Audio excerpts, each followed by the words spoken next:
The squat, the king of all bodybuilding movements, quite possibly, versus a leg press. Which one is better, if there is such a thing as better?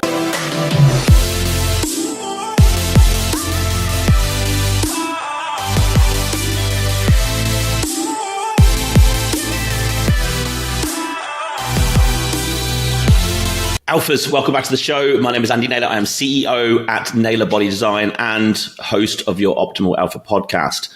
Squats versus leg press. That is today's topic.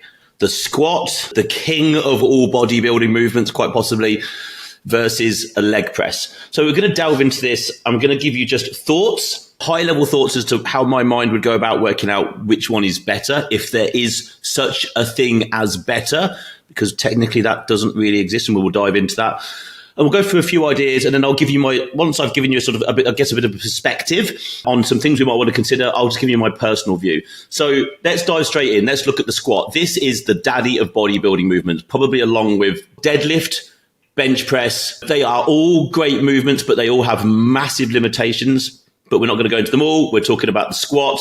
It is kind of like the old school way that you would want to build your legs. And at some point, it would have been one of the only, well, technically, outside of a lunge walk, really maybe the only compound movement that we really would have had at a given point. So let's dive into the positives. This is not an exhaustive list, okay? You'll probably have to think of way more. Good thing about the squat is you can probably do it in any gym to some degree. Most gyms that don't even have, say, a leg press, chances are they're going to have a squat rack or a Smith machine. And we could argue whether a Smith machine squat is the same as a regular squat. There are differences, but there's more similarities than differences. So we could say it's the same thing for the argument here. So it could be done pretty much anywhere. That is essentially a positive. It is a free weight. Now, we could argue both positive and negative for that. It's in the positives for now. It's a free weight, which means, again, very easy to sort of get your hands on a bar, bunch of weights, cheap.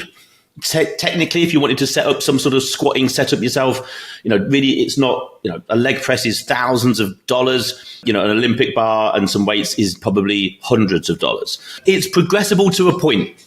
So it is one of those styles of movements that we could certainly say you should be able to progress this quite a long way over time.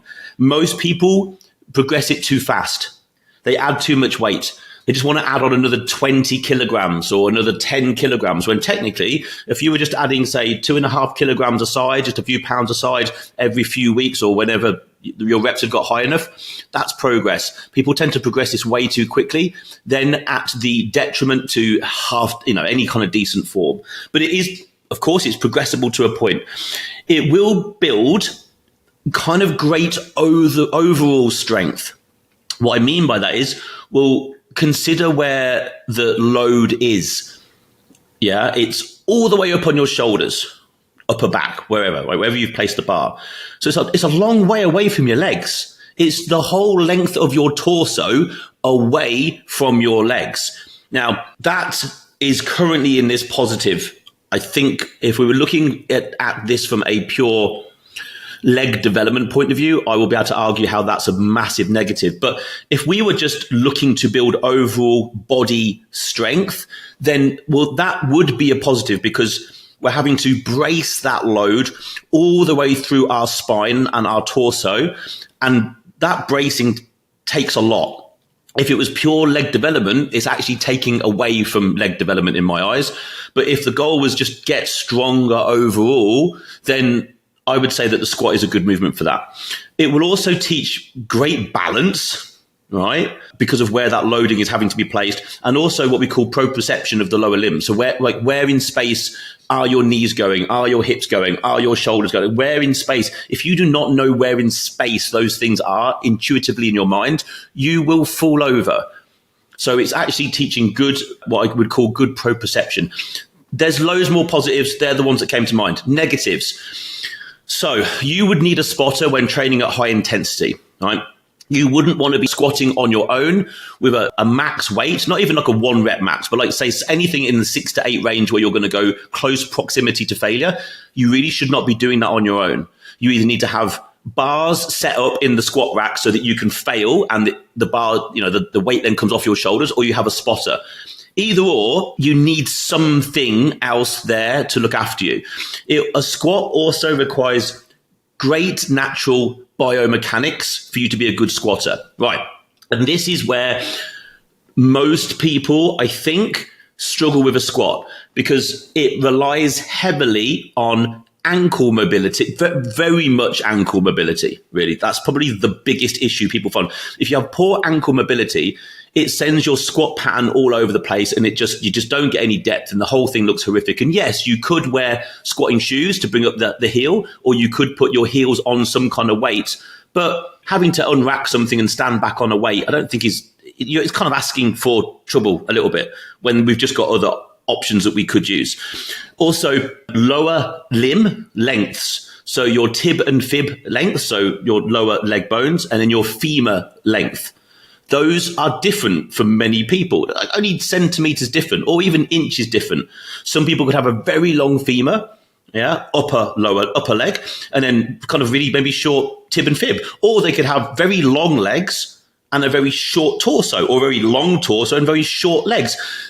These things make a massive, massive difference when it comes to, is the squat the right thing for this person? Some people, when you watch them squat, it just looks like a giraffe trying to squat. It doesn't look right. And no matter what you try and do, just the biomechanics are in such a wonky place, it's just not optimal. So then we have other options. So you need great biomechanics to be a good squatter.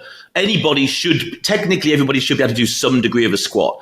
But to really progress leg development, you've got to have good biomechanics, I think, to be able to get the most out of that particular movement. Obviously, it requires balance. So we're now having to think about, and again, that was in the positives, but it's also in the negatives, because if we're thinking about growing our legs, do we need balance to drive tension and force through our quads and our hamstrings? Do we need balance for that? Oh, really? We shouldn't necessarily. It's an extra thing that's being put into the mix that we don't need to think about necessarily. And again, as a negative here, the load is running through the vast majority of your body. To me, in terms of leg development, that is a massive issue. Now, I say that from a particular point of view because I have a herniated disc in my back. Not really particularly from anything. It was maybe always going to happen. But the moment I could not squat anymore, and I did squat, and I was okay. I was all right at it, actually. It did fit me quite well. The moment I stopped squatting, recovered from my herniated disc, and started using other things, i.e. hack squats, leg press, properly, my legs grew exponentially, way quicker. And I'll talk about the positives of why that happened. So when we've got the load running through our whole body, you might be limiting the ability to grow your legs because of your inability to brace the load all the way up on your shoulders. It's inefficient if you really want to think. It's an inefficient movement if we're just targeting legs, because we've got to balance the weight. We've got to pick it up on our shoulders, upper back, and we've got to brace it all the way through our spine. Why our spine when we're trying to just focus on building legs? Because that's the viewpoint that I'm taking here. And also, of course, it's going to be very hard and quite unsafe to really reach absolute failure on a squat.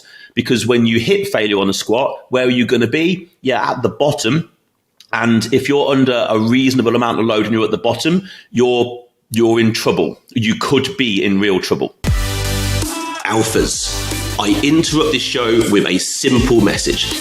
This show is here to benefit you and your progression to the best version of yourself. But not only just you, it's also here to benefit the people around you, your loved ones, your friends, other alphas in your vicinity. So why not do a really cool thing today? Something that I would thank you for, and maybe someone else would.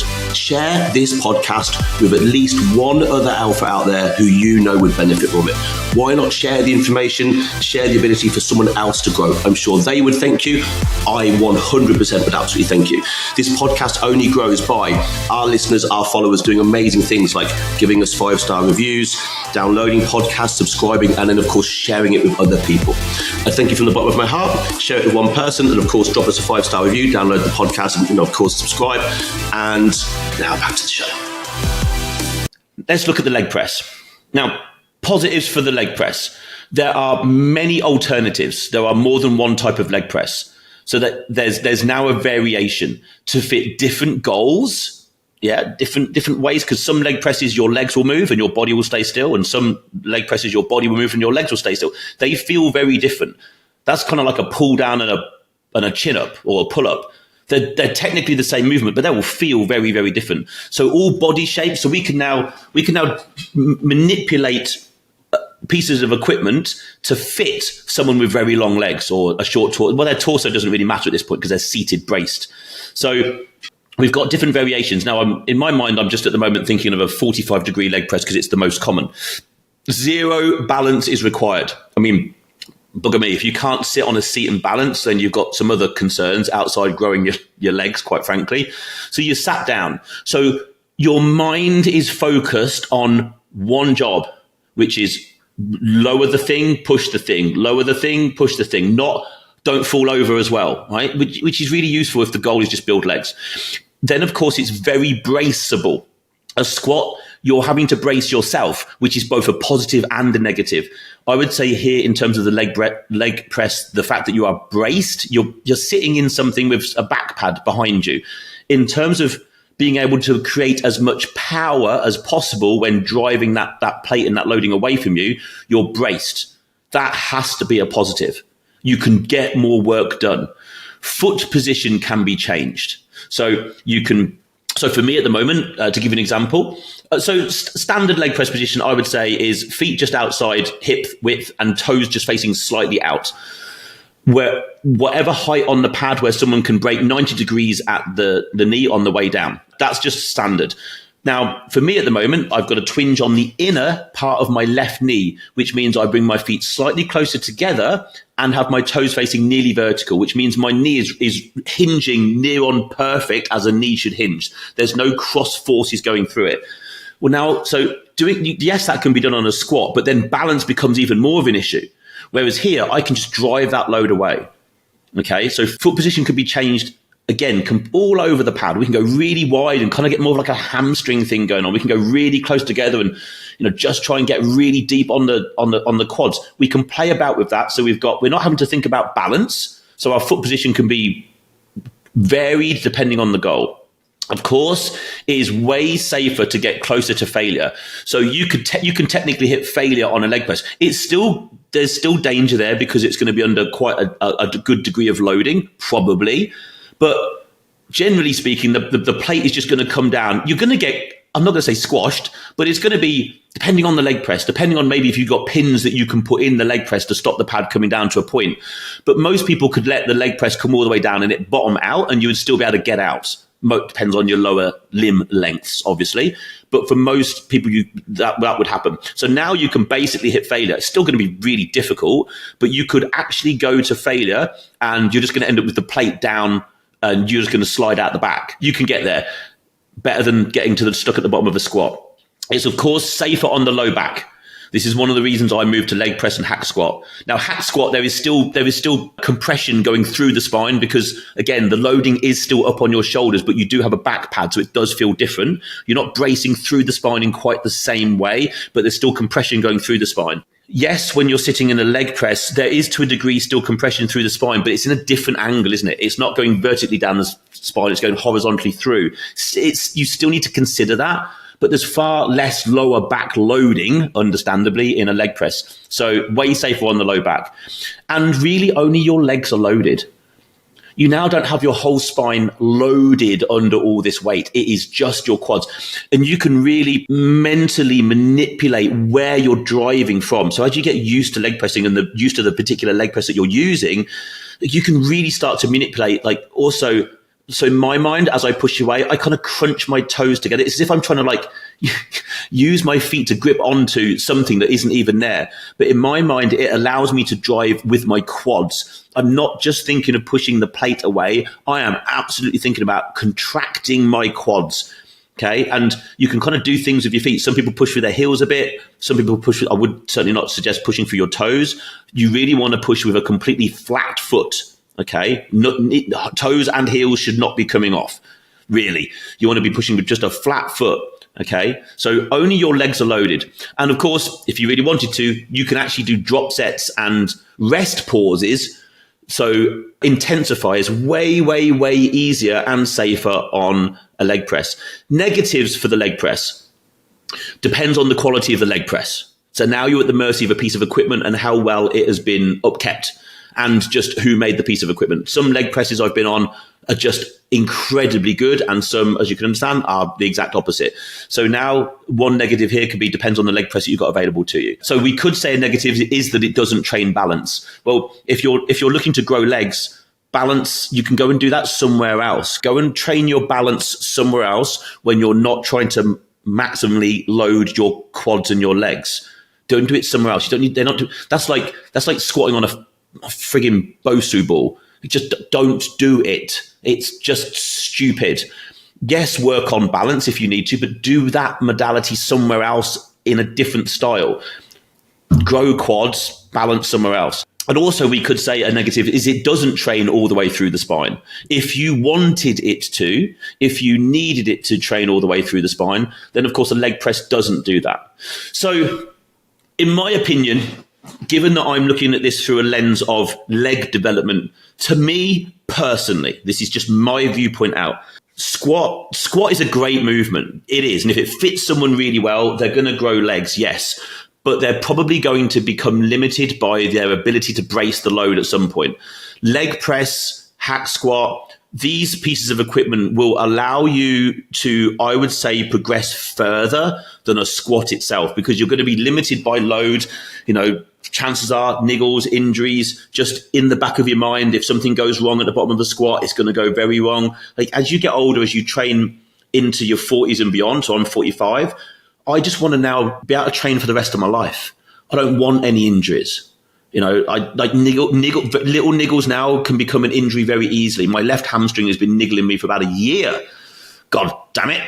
So the last thing you want, as you know, if you're 20 and you know something, do what you like, go squat until something happens, and then you'll think about what Andy said, and you'll be like, maybe this dude was maybe possibly right. But in my opinion, I would say leg press is far more effective and efficient if quad or leg development is the overall goal. That would be my viewpoint. So I hope you enjoyed this. There are going to be other episodes where I'm going to be looking at this versus that. We've got all sorts that I'm going to be going through. I hope you found it interesting. If you did, give us a 5-star review. Share this episode with someone who might love listening to this sort of information. Someone you know might need a little bit of help along their training journey. I would appreciate it. They would appreciate it. For now, over and out.